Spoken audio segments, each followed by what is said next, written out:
तर hello friends, मी ऐश्वर्या स्वागत करते तुमचं आणखीन एका नवीन ब्लॉगमध्ये। तर आज ना नाश्त्यामध्ये मी रात्रीचा भात अशा पद्धतीने परतून घेतला होता, जो की फेकण्यापेक्षा बेटर आहे, तो आपण खाऊ शकतो।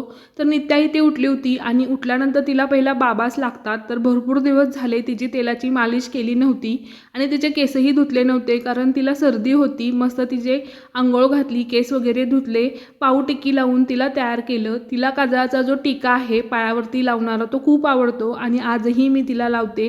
अंघोळ केल्यानंतर तिला छोटीशी भूक लागली होती, मग मी तिला बुंदीचा लाडू दिला, पण तो तिला अजिबात आवडला नाही।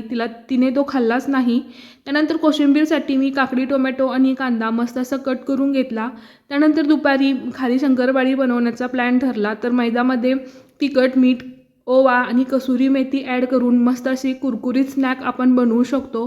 तर नित्यालाही मी तो दिला, तिला तो आवडला। तर नित्याचे बाबा तिला सोडून गेलेत मुंबईला, त्यामुळे ती थोडी सॅड आहे। तर भेटूया नेक्स्ट ब्लॉगमध्ये।